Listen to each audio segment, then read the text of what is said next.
झारखंड में विधानसभा चुनाव की हलचल शुरू हो गई है। इसके साथ ही शुरू हो गया है जोड़ तोड़ का खेल। सियासी समीकरणों को लेकर माथापच्ची शुरू हो चुकी है।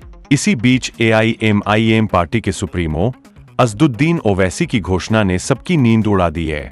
उन्होंने घोषणा कर दी है कि उनकी पार्टी झारखंड विधानसभा चुनाव में सभी सीटों पर लड़ेगी। उधर पहले से ही जयराम महतो ने सभी पार्टियों की नींद हराम कर रखी है। उनकी पार्टी झारखंड लोकतांत्रिक क्रांतिकारी मोर्चा ने राज्य की 55 सीटों पर चुनाव लड़ने की घोषणा पहले से ही कर रखी है।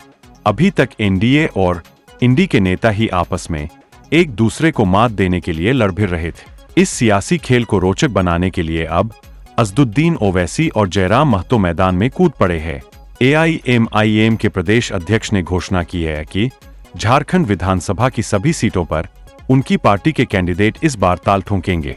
इधर JBKSS के जयराम महतो नए कुर्मी नेता के रूप में उभर रहे हैं। अभी तक कुर्मी नेता के रूप में आजसू पार्टी के सुप्रीमो सुदेश महतो की ही पहचान थी। सुदेश महतो अभी NDA के साथ है। इस बार लोकसभा चुनाव में जयराम महतो ने पहले ही प्रयास में जो कमाल किया है वह हर दल और गठबंधन के लिए खतरे की घंटी है। एक ओर ओवैसी जहां इंडी गठबंधन के नेताओं की नींद उड़ा रहे हैं, तो वहीं जयराम महतो NDA के लिए खतरे की घंटी बन गए हैं। जाहिर सी बात है, ओवैसी मुस्लिम वोटों में ही सेंध लगाएंगे और इंडी गठबंधन की मुश्किल बढ़ाएंगे। वहीं जयराम महतो कुर्मी वोटों में सेंधमारी करेंगे। इसके कारण खास तौर पर NDA में शामिल आजसू के लिए कुर्मी वोटों पर किलेबंदी मुश्किल होने वाली है। ऑल इंडिया मजलिस-ए-इत्तेहादुल मुस्लिमीन का कार्यकर्ता सम्मेलन पिछले दिनों हुआ। विधानसभा चुनाव से पहले ऐसे समारोह के आयोजन के औचित्य को समझना आसान है। समारोह में प्रदेश अध्यक्ष मोहम्मद शाकिर ने कार्यकर्ताओं को विधानसभा चुनाव की तैयारियों में जुट जाने को कहा। उन्होंने ऐलान किया कि AIMIM झारखंड में इस बार सभी 81 विधानसभा सीटों पर चुनाव लड़ेगी। हालांकि उन्होंने यह भी कहा कि इंडी ब्लॉक अगर AIMIM को अपने साथ रखता है तो सीट शेयरिंग पर बात हो सकती है। वैसी स्थिति AIMIM कम से कम 15 सीटें चाहेगा। राज्य में 15% मुस्लिम आबादी होने के बावजूद उस अनुपात में प्रतिनिधित्व नहीं दिखता। बताते चले कि पिछली बार भी AIMIM ने विधानसभा चुनाव लड़ने की घोषणा की थी, पर ऐन मौके पर पीछे हट गए। झारखंड में तकरीबन 15% मुस्लिम आबादी है, पर बिरादरी के 2 ही विधायक है।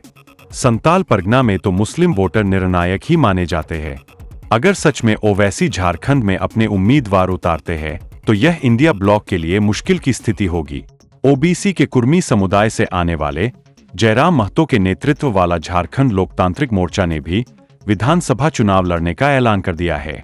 लोकसभा चुनावों में झारखंड की राजनीति में अपनी दमदार उपस्थिति दर्ज कराने वाली जयराम की पुरानी पार्टी JBKSS भले एक भी सीट नहीं जीत पाई, लेकिन उसके उम्मीदवारों को मिले वोटों ने सबको चौंका दिए। गिरिडीह संसदीय सीट पर तो खुद जयराम ही उम्मीदवार थे। जयराम 3,47,000 वोटों के साथ तीसरे नंबर पर रहे, लेकिन अपनी उपस्थिति से झारखंड मुक्ति मोर्चा प्रत्याशी मथुरा प्रसाद महतो का खेल उन्होंने बिगाड़ दिए। मथुरा महतो को 3,70,000 वोट मिले। JBKSS ने 8 संसदीय सीटों पर उम्मीदवार उतारे थे। चुनाव तक JBKSS राजनीतिक पार्टी के रूप में पंजीकृत नहीं था। उसके सारे उम्मीदवार निर्दलीय रूप में लड़े।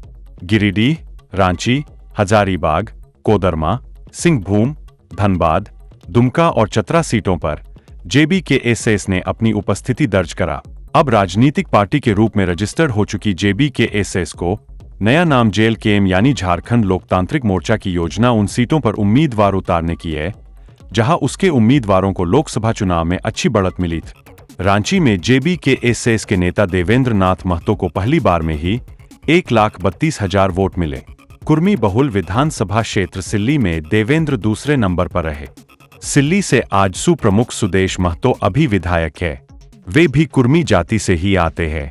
हजारीबाग में JBKSS कैंडिडेट संजय कुमार मेहता को 1,37,000 वोट मिले। झारखंड में कुर्मी आबादी 15% मानी जाती है।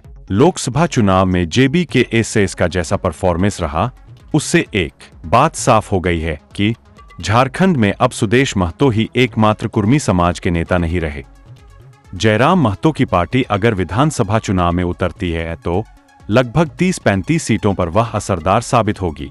सिल्ली, रामगढ़, मांडू, गोमिया, डुमरी और ईचागर विधानसभा क्षेत्रों में कुर्मी वोटर 75% से अधिक है।